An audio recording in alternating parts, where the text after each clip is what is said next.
Sa mga hindi nakakalimot mag-subscribe sa channel na ito, mag-uumapaw sana ang biyaya mo sa araw-araw. Maraming salamat po at mag-umpisa na tayo. Kumusta, Sir Caspar? At isang mapagpalang araw sa inyo at sa mga tagapakinig mo.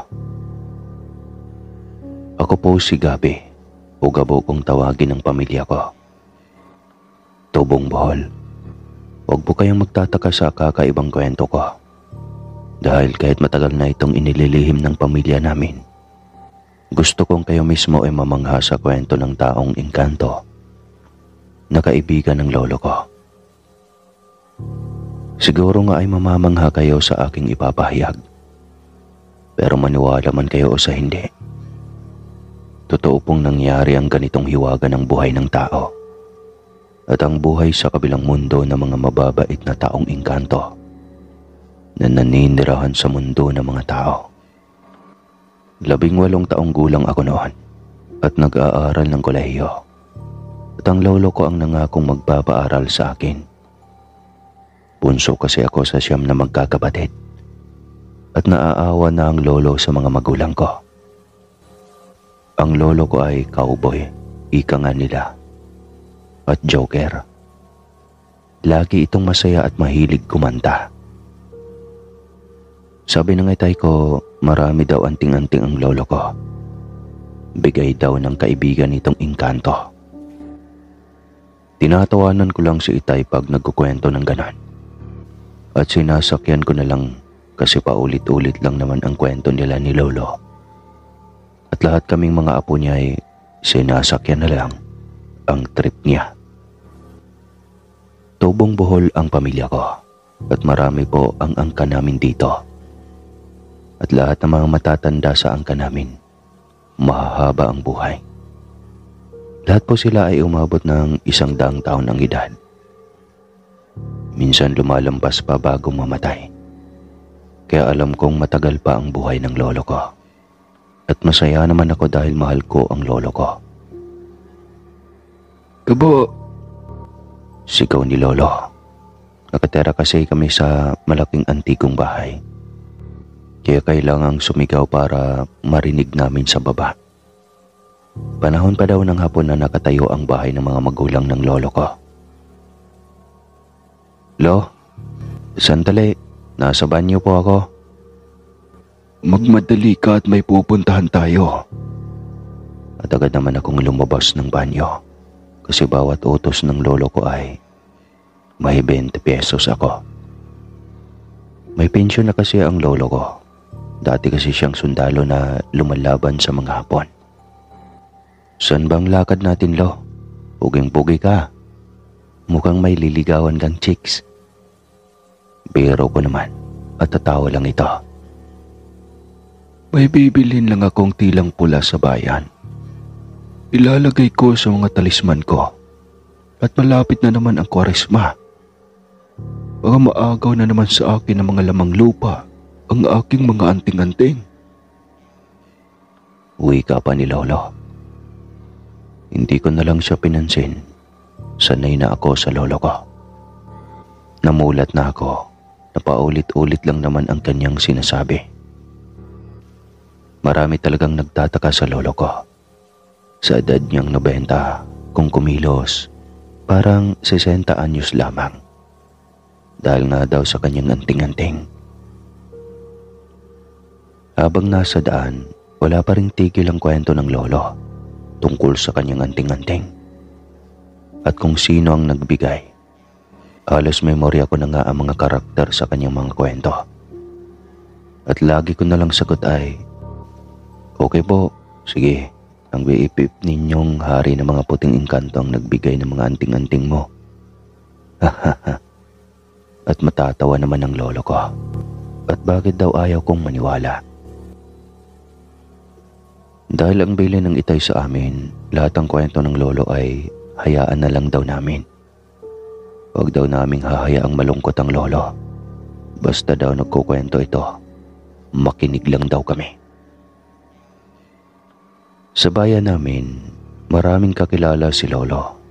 Lahat ng madadaanan namin ay tatawagin si Lolo. At para namang artista itong kakaway sa kanila. Dadaan kami sa bangko at kukuha ito ng pera. At maging ang mga teller ay binibiro ni Lolo. Tawanan ng mga ito pag nagbiro na si Lolo. Masaya naman ang aking karanasan pagkasama ko si Lolo. Naiisip ko nga pag nawala ang lolo ko, parang hindi ko kaya. Lumaki na ako sa puder niya at mahal na mahal niya ako. Ako na kasi ang pinakabunso sa kanyang mga apo at ako ang nakatoka na aalalay sa lolo. At ang kapalit, pag-aaralin daw niya ako. Sa awa naman ng Diyos noon ay high school na ako noon at nananatili ako sa tabi ng lolo ko. Mabait kasi ito at hindi masungit.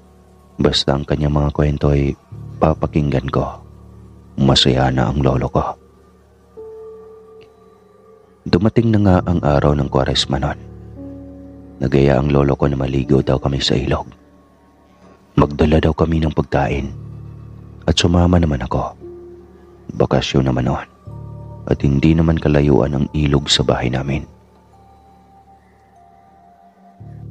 Habang nasa daan, mabagal lang ang aming paglalakad. Nakabasto na kasi ang lolo. At napansin kong bumubulong-bulong ito na parabang may kausap. Muli, deadma lang ako. Sanay na kami sa lolo. Basta ang mahalaga ay nakaalalay ako sa bawat hakbang nito. Ako naman, abala ang mga mata sa magagandang tanawin sa daan patungo sa ilog. Maswerte kami at kahit maliit lang ang aming barangay dito sa Kabisayaan, ay biniyayaan naman kami ng magandang tanawin. At ang aming mahiwagang kabundukan ay parang may nag-aalagang mga nilalang na hindi namin nakikita. Ayon din ito sa kwento ni Lolo. At pagpatungo kami sa ilog, may paboritong puntahan ang lolo. Ang burol na hindi naman kataasan. At doon hahayaan ko muna siya doon. May kinakausap kasi ito. At hindi ko naman maunawaan kung ano ang iniimik ng lolo. Kaya maghahanap na lang ako ng puno ng bayabas. At doon muna ako tatambay. Muli niya akong sisigawan pag matapos na siyang makipag-usap sa kanya daw na kaibigan. Gabo, tara na sa ilog. Dapat 3:00 ng hapon matapos ko ng orasyon ko. Mula sa mababang burol, tanaw namin ang ilog at pipili ako ng mababang daan para hindi mahirapan si lolo. Nagtanghalian muna kami ng lolo at matapos iyon, pupunta na iyon sa likuran ng malaking bato. At bawal daw akong lumapit. At hindi ko na alam kung ano ang ginagawa nito doon. Ako naman maglalangoy sa hindi naman kalaliman at malawak na ilog. Masayang masaya na ako noon at lagi akong nakatanaw sa lolo ko. At muli, parang may kausap na naman ito. Bandang 3:00, magsisimula ng lolo ko. Natatanaw kong may mga iniimik itong mga salitang hindi ko talaga maunawaan. Matatanaw ko sa ibang panig ng ilog may mga matatanda din na kagaya ng lolo na nag-oorasyon din. Taon-taon kasabay namin sila at may mga anting-anting ding inaalagaan. At ang iba ay hindi ko na nakikita. Malamang patay na sila. Nalulungkot tuloy ako at naiisip ko na ayaw kong humantong din kami na mawala na rin ang lolo ko. At wala akong sasamahan sa ilog pag-araw ng Kwaresma. Saktong 4:00, tinatawag na ako ng lolo at uuwi na daw kami. Gabo, apo. Napakalakas ng pagaramdam ko. Talagang iba pag napakain ko na ng orasyon ang mga talisman ko. At tinulungan pa ako ng aking mga kaibigang engkanto. Kaya naman, 1 taon na naman akong malakas. Kwento pa ng lolo habang kami naglalakad na pabalik ng bahay Pero may tumawag sa kanyang matandang lalaki sa kabilang ilog. Dadaanan daw muna niya sandali ang kanyang kumpare sa kabila nito. Apo, Gabo, bisitahin ko lang ang kumpare ko dyan sa kabila ng ilog. Dito ka muna maupo sa malaking bato at may tinapay at prutas pa naman. Kainin mo na ha. Mabilis lang ako. Saad ni Lolo. May pagtataka man ako pero hindi na ako nakapagsalita pa. Dahil mula pagkabata wala naman akong natatandaan na may bahay sa kabila ng ilog. Muli, wala naman akong magagawa. At dito na isinilang ang aking lolo. Kaya kilala niya ang lahat ng nakatira sa lugar na iyon. Halos 1 oras din bago bumalik ang lolo ko. At tanaw ko na may kausap itong lalaki na halos kaedad niya o mas bata pa sa lolo ko. Nagyakapan sila bago umalis at sa isip ko, matalik na kaibigan ito ng lolo ko. Gabo, tara na at baka gabihin tayo sa daan.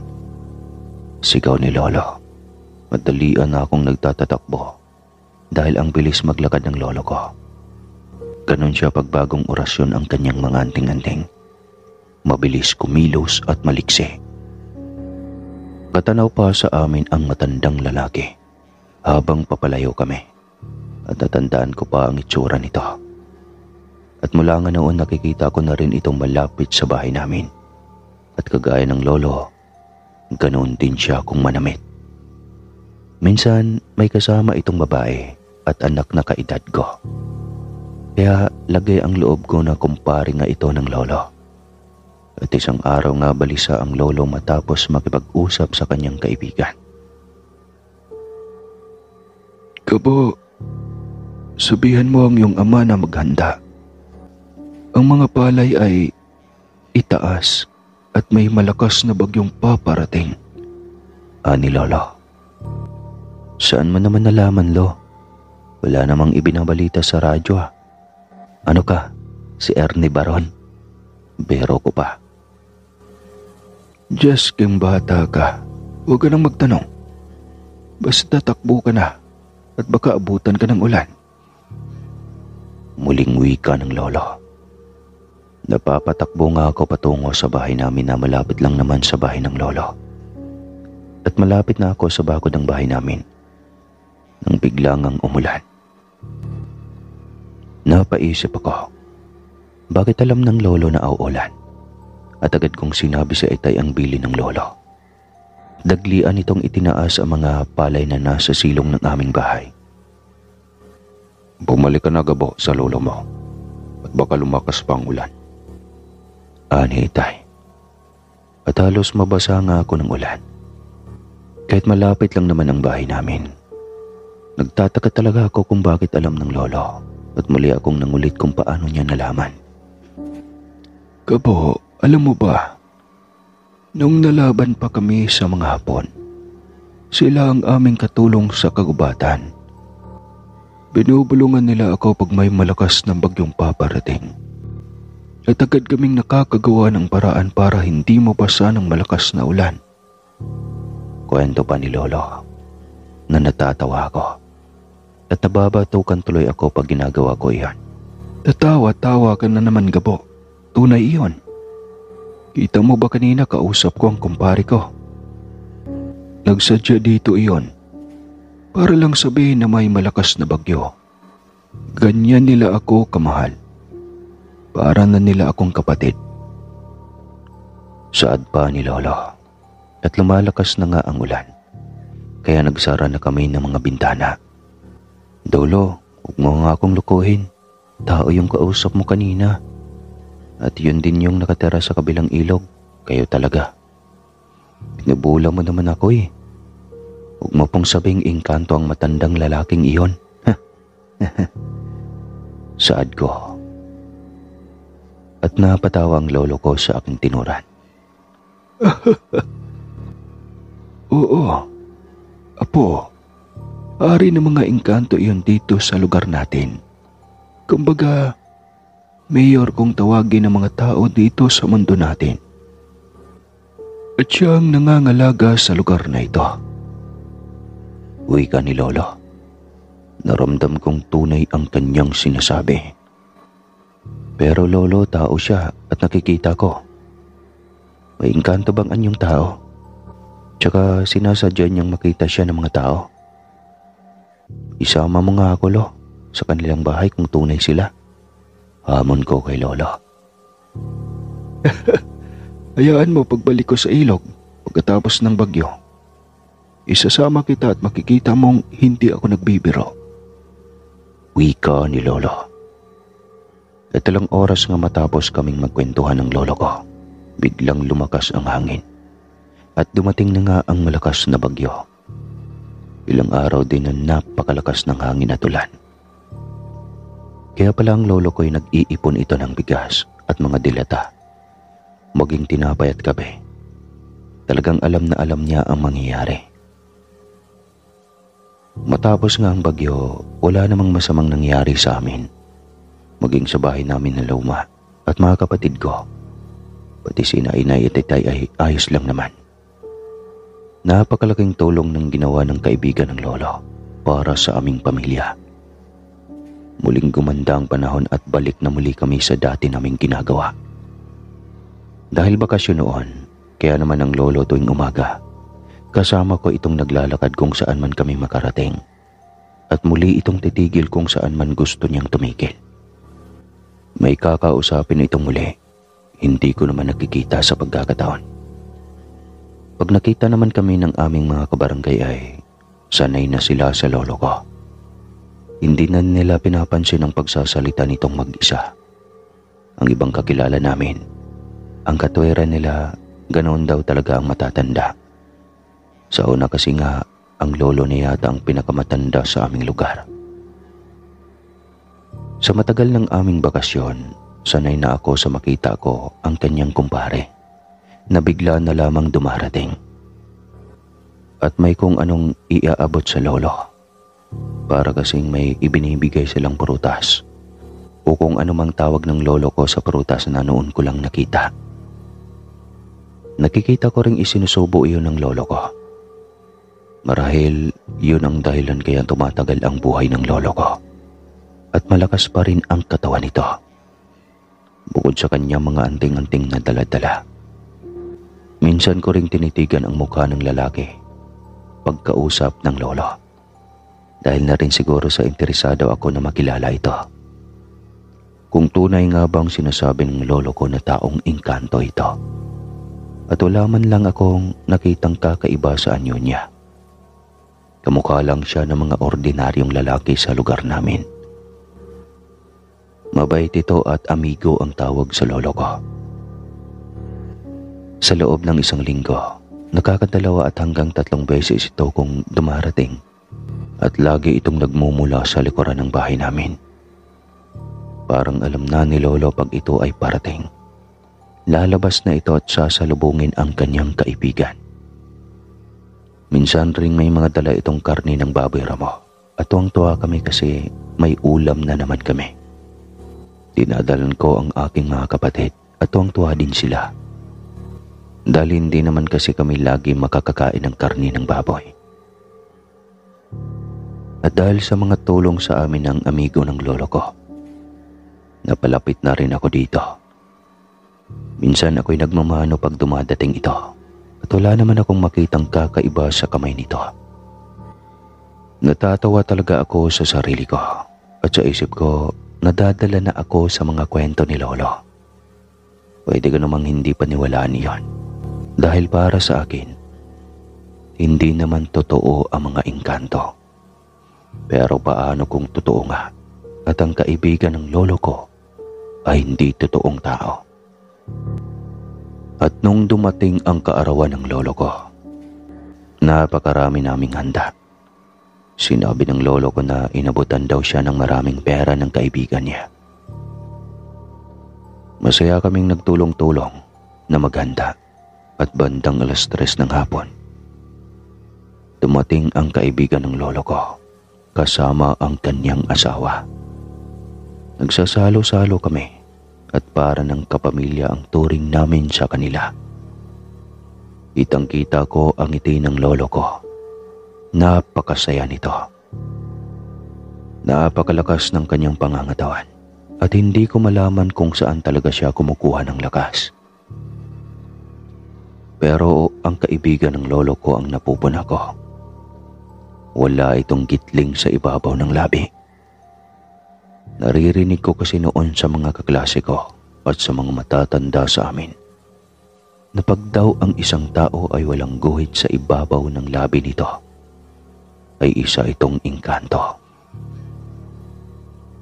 Pero natatawa muli ako dahil kwentuhan lang naman naming mga kabataan yun noon.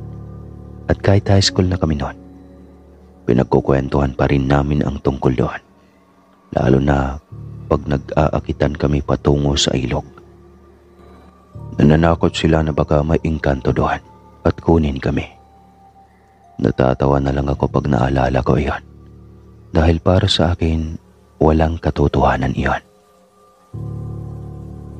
Pero sadyang ang buhay ng tao ay hindi natin hawak.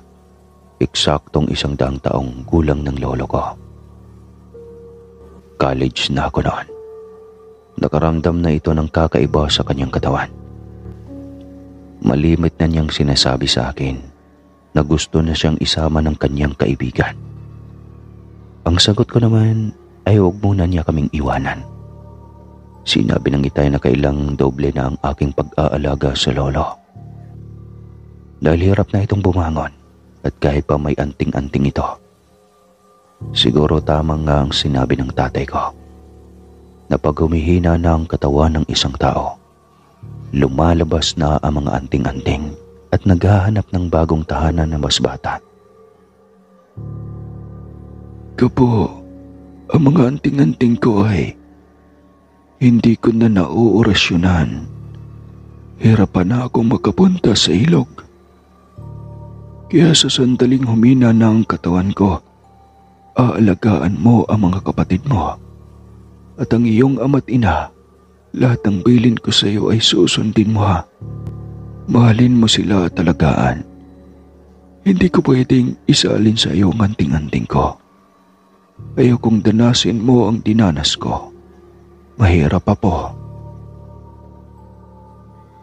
Ibabalik ko na ang aking mga anting-anting sa aking kaibigan. At sa oras na pumanaw na ako, sasama na ako sa mundo nila. Kwento ng lolo at hinahayaan ko lang siyang magkwento hanggang muli itong makatulog. Lagi kong tinatanong ang tatay ko kung bakit kailangan pang mangyari iyon sa lolo. Para sa akin kasi makapangyarihan ang lolo dahil sa kanyang anting-anting at may kaibigan pa itong engkanto. Pero sabi ng itay ay ganoon daw talaga ang buhay ng tao. Lahat daw kami ay mamamatay. At naaawan na rin daw sila sa lolo. 100 taon na daw itong nambubuhay. Pagod na daw ito. Anak, alam naman natin na kaya lang lumalakas ang lolo mo ay dahil sa kanyang anting-anting. At kung totoo man ang kanyang mga kaibigan ay isang engkanto, siguro ay siya ang nagbibigay din ng lakas sa itay. Kaya tanggapin mo, Gabo, na ang lolo mo ay mawawala na. Hindi natin alam, isang araw mawawala na siya sa piling natin. Kaya lagi mo siyang babantayan dahil abala ako sa bukid at ikaw ang kasama niya dito sa bahay niya. Bili ng itay sa akin. Dahil nga nakahiga na lang ang lolo ko, malimit na ang pagdalaw ng kanyang kaibigang engkanto daw. At minsan, gusto ko na ring paniwalaan. Dahil may ibinubulong ito sa tenga ng lolo ko pag dumadalaw. At hawak nito ang kamay ng lolo. Maya-maya lang ay lalakas panandalian muli ang lolo. At nagtatawanan na muli sila na nagkukwentuhan. Rinig na rinig ko pa na pinagkukwentuhan nila ang mga naging karanasan nila noon sa malawak na kagubatan ng bayan namin. Kung paano ang lolo ko ay nagligtas ng maraming buhay sa tulong din ng kanyang kaibigan. Nakakatawa lang dahil binata na ako pero naniniwala pa rin ako sa mga kwentong kutsero ng lolo ko. Pero hindi sa ayaw kong maniwala Nararamdaman ko na ibang nilalang ang kaibigan ng lolo ko. Lalo na't pag ito'y nasa loob ng pamamahay namin. Hindi kasi siya tumitingin sa mga mata namin, kahit kaharap pa namin ito. Pero mabait ito at ang boses nito ay maamo sa tenga. Hindi siya mayabang kumilos o magsalita at lagi itong nakangiti. Kahit hindi tumitingin ng diretsyo sa mga mata namin. Dahil para sa akin ay kaibigan nga siya ng lolo na minsan na akong nagtatanong sa kanya at sinasabi kong bakit kailangan pang mawala ang lolo ko. Hindi ba pwedeng malakas na lang siya habang buhay? Iyo, hindi ganun ang ating buhay. Sabi nga ng lumikha, hiram lang natin ang buhay natin sa kanya. Kaya kailangan ng mamahinga ng lolo mo. Pero hindi ko masasabi kung kailan. Huwag kang mag-alala. Mawala man ang lolo mo, nandito pa naman ako. At tutulungan ko pa rin ang pamilya ninyo. Hindi magbabago, iho. Ako pa rin ang iyong magiging gabay, kagaya ng ginagawa ko sa lolo mo. At sa ngayon, hayaan na lang natin magpahinga ang lolo mo. At babalikan ko uli siya upang hindi niya maramdaman ang kahit anong sakit sa kanyang katawan. Hanggang bawian na ito ng buhay. Malumanay na sagot ng taong engkantong wika nga ng lolo sa akin. Pero sadyang makulit ang lolo. At isang araw nagulat na lang ako. Wala akong pasok noon. Kaya naman inaya niya akong pumunta sa ilog. Ang sagot ko naman ay hindi pwede. Dahil hirap na siya kung maglakad. Malayo-layo rin ang ilog mula sa bahay namin. Pero sagot nito, bakit daw hindi ko siya subukan? At bigla nga itong bumangon sa kama. At napakalakas nito. Maging ang itay ay nagtataka. Pero ang sagot ng itay, samahan ko na lang. Dahil hindi naman ito papayag kung sakali mang siya ay tumanggi sa gusto nitong mangyari. Itay, dahan-dahan lang po ang maglakad ha. Dahil hindi ko kayo masasamahan ngayon. Kasalukuyan kaming nag-aani ng palay. Hindi ko kayo magagabayan patungo sa ilog. Mahirap pong tumawid sa mga batuhan. Saan po ba ang punta ninyo? Sa inyo bang kaibigan? Alam po ba niya ang gagawin mo yan? Bakit hindi mo na lang siya hintayin pumunta dito sa iyo? Tanong ng tatay ko. May okasyon sa kanila. At ang tanda ko, ang petsang ito ay araw ng parang piyesta sa kanila. Kailangan kong masaksihan iyon bago ako pumanaw. Pinahiram naman niya ako ng lakas at ang aking mga talisman, aktibo sila sa katawan ko. At nangako sila na walang mangyayaring masama sa akin. Andun ang iba ko pang mga kaibigan anak. At ibabalik nila ako dito sa bahay ng ligtas. Tara na Gabo, kailangan kong mabalikan ang lugar na iyon. Hindi ba't sabi ko sa iyo isasama kita sa bahay nila? Tara na Apo, lumakad na tayo. Saad ni Lolo sa akin. Muli nga kaming naglakad patungo sa ilog. Maganda naman ang daan at kaparangan pa. At sa bawat madadaanan namin ay palawak ng palawak ang mga balayan. Sa bandang dulo ang paborito ng lolo, ang burol na tanaw ang lahat ng lupain namin. Pero madali lang naman itong puntahan dahil mababa lang at kayang-kaya pa ito ng lolo ko. Pagkaramdam ko noon ay binabalikan ng lolo ko ang mga paborito niyang lugar. Siguro dahil nararamdaman niya na bilang na lang ang araw niya sa mundo ng tao. Muli ko siyang hahayaan doon, kahit ilang minuto lang, at habang ako ay abala sa paghanap ng mga prutas sa kagubatan, natanaw ko naman ang lolo sa pwesto niya. Nang bigla na lang dumating ang kaibigan ng lolo, at hindi ko naman nakita na naglakad ito patungo sa pwesto ng lolo ko. Gawa ng lagi akong lumilingon sa lolo ko, dahil inaalala ko nga na solo ito. At laking pagtataka ko dahil nandoon na ang kaibigan ng lolo.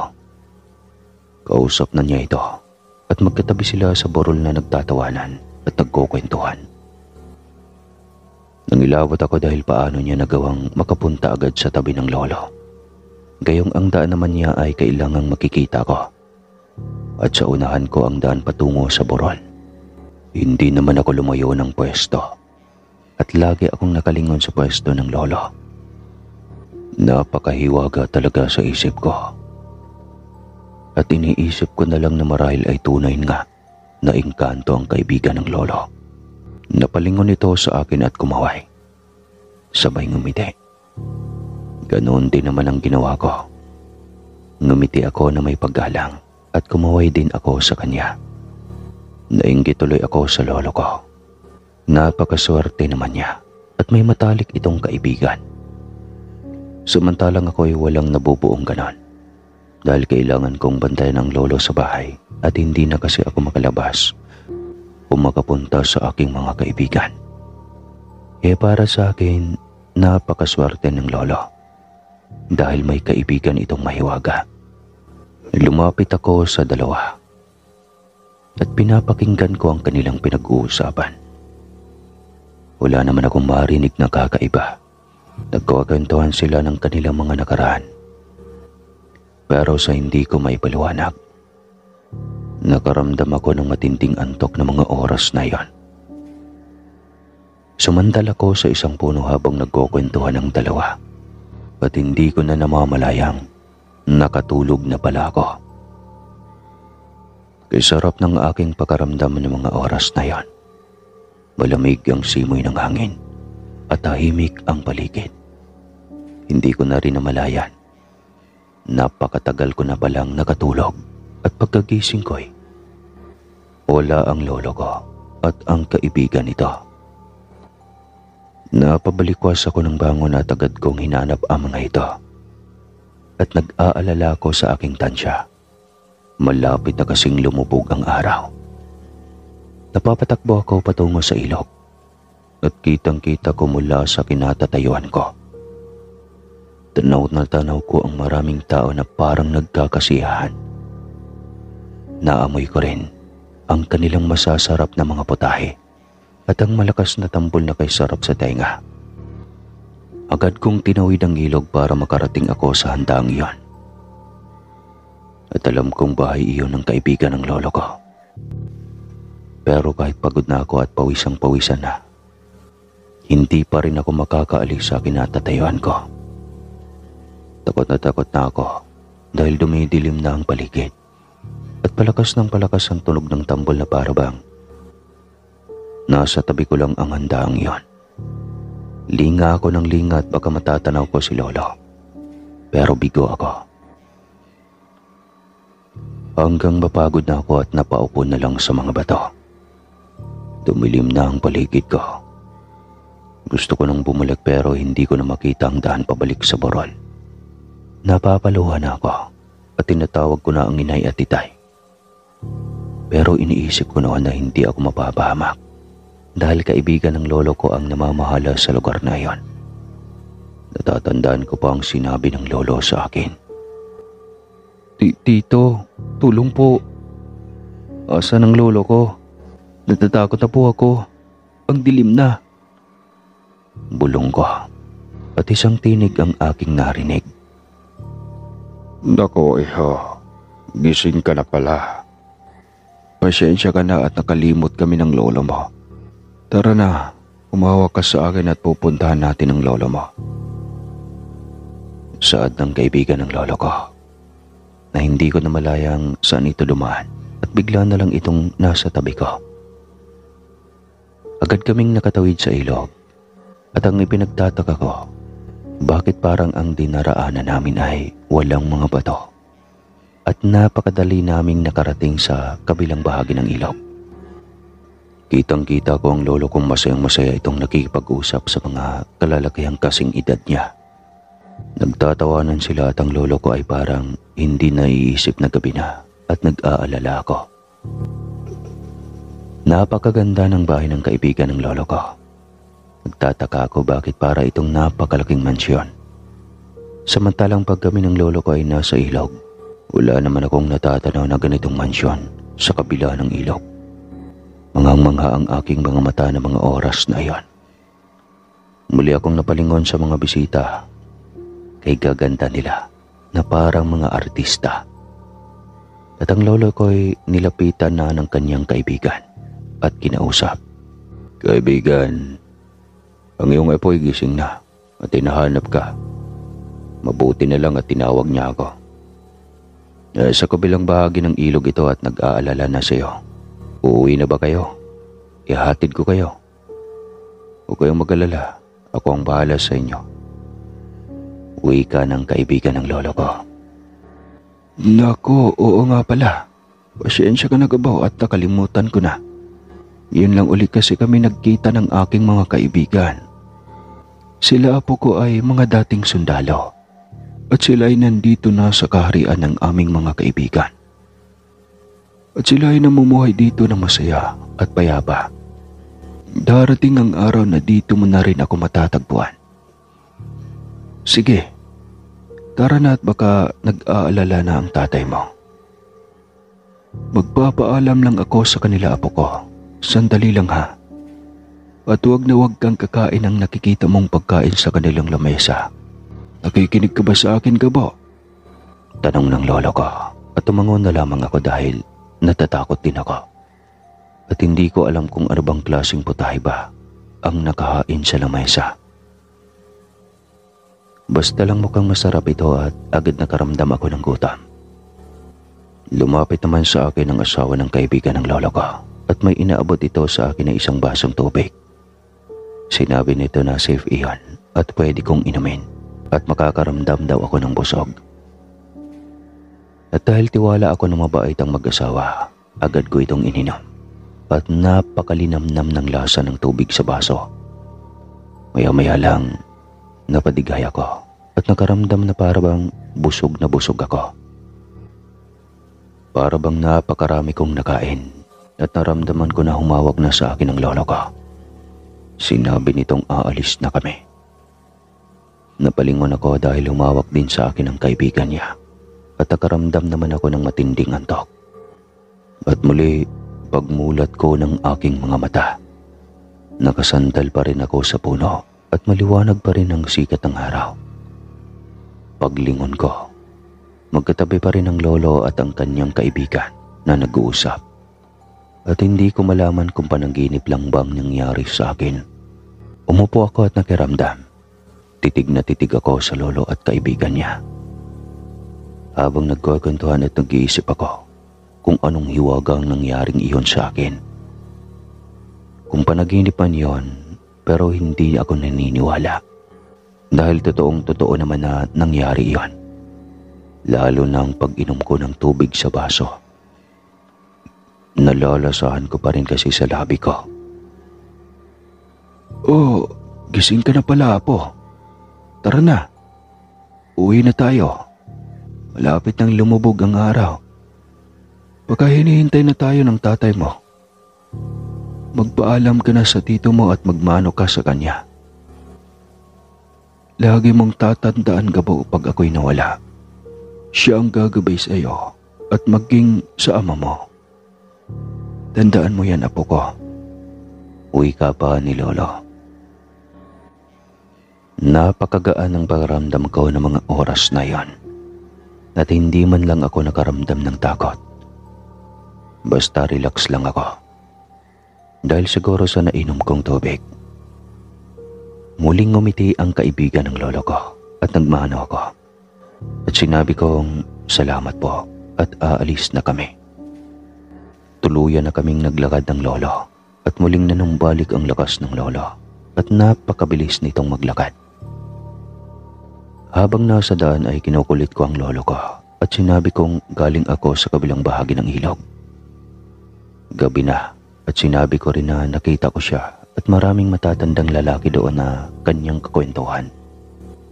Sinabi ko rin na pinapainom ako ng tubig ng asawa ng kaibigan niya. Pero ngumiti lang ang lolo at sinabing, Hindi ba po mahiwaga ang buhay ng tao? At mahiwaga ang kaibigan ko.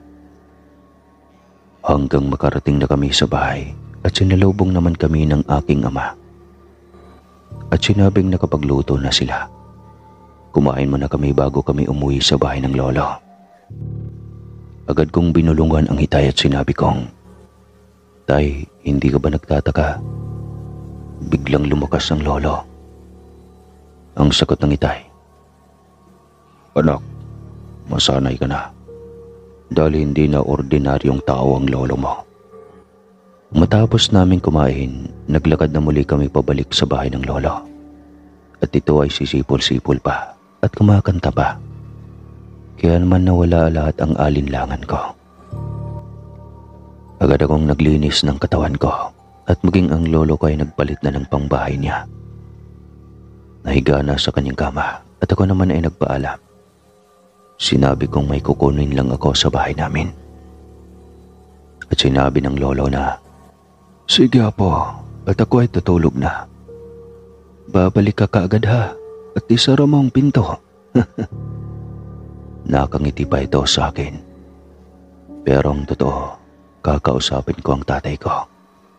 Kaya ako'y bumalik sa bahay namin at sinabi ko kay tatay ang lahat-lahat na nangyari sa amin sa ilog. "Alam mo ba anak na nangyari na rin sa akin yan? Siguro sanggol ka pa noon. Ako ang laging kasama ng lolo mo. Pag pumupunta sa ilog, lagi na lang akong inaantok at nakakatulog sa malalaking bato. Pagkagising ko marami ng bitbit ang lolo mo, galing sa kabilang ilog. At alam kong galing iyon sa kaibigan niyang taong inkanto. Anak, lagi mong tatandaan na mahiwaga ang buhay natin. At huwag kang maglala dahil mababait naman ang kaibigan ng lolo mo." Sagot naman sa akin ng itay. Dahil na rin siguro namimiss ko ang mga kapatid ko. Ilang sandali din akong nakipagkulitan sa mga ito bago ako bumalik sa bahay ng lolo. Bandang 6:00 na noon at nanonood pa ako ng TV. Mga bandang 9:00 ako ay inaantok na rin at nahiga na ako sa kwarto ko. Minaliwala ko na lang ang lahat sa aking isipan dahil nag-uumapaw naman ang kabutihan ng mga kaibigan ng lolo. Agad din akong nakatulog dahil na rin sa pagod. Kinabukasan ay maaga akong nagpainit ng tubig dahil magkakape na ang lolo ko. Ganun naman ang ginagawa ko araw-araw at tatawagin ko na ito. At tatakbo muna ako sa hindi naman kalayo ang tindahan para bumili ng biskotso. Dahil iyon ang paborito ng lolo ko at isinasawsaw nito sa kape.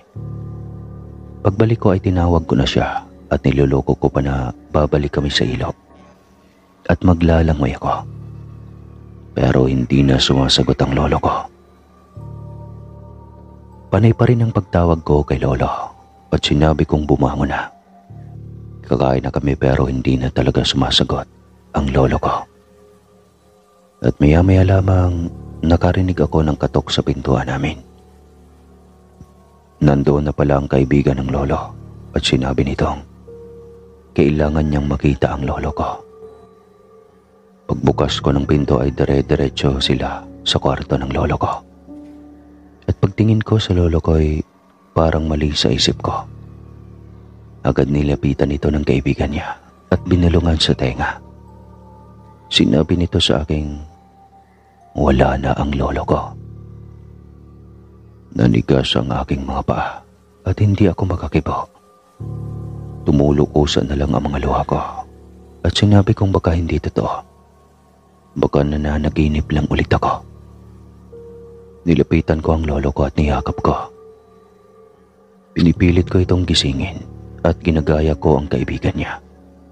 Binubulungan ko rin ito sa tenga at sinabi kong bumangon na siya sa kanyang pagkakahiga. Pero hindi na talaga sumasagot at kumikibo ang lolo ko. Doon natauhan ako at sigurado ng patay na nga ang lolo ko. Nagtatatakbo ako patungo sa bahay namin at tinawag ko ang itay at inay. Tinawag ng inay ang iba pa naming mga kamag-anak at iba pang anak ng lolo. At pagbalik ko, parang inuorasyon na ito ng kaibigan niya. At natuwa ako dahil pagtitig ko sa mukha ng lolo ko, nakangiti ito at parang natutulog lamang. Halata akong masaya itong lumisan. Tumalima naman ang nanay at tatay ko at sinunod ang kaibigan ng lolo ko. At agad na dumating ang sasakyan ng punerarya at kinuha na ang katawan ng lolo ko. Sinunod namin ang bili ng kanyang kaibigan na 3 araw lang ang burol.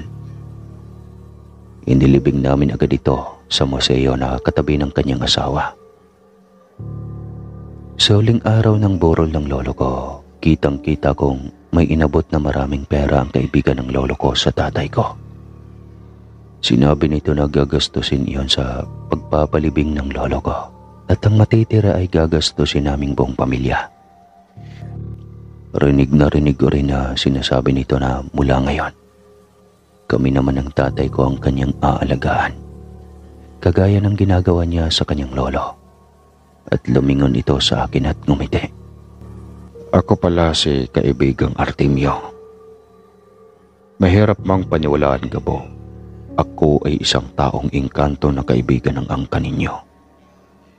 Huwag na huwag kang matatakot sa akin dahil ako ay makakasama ninyo hanggang sa huli ninyong buhay.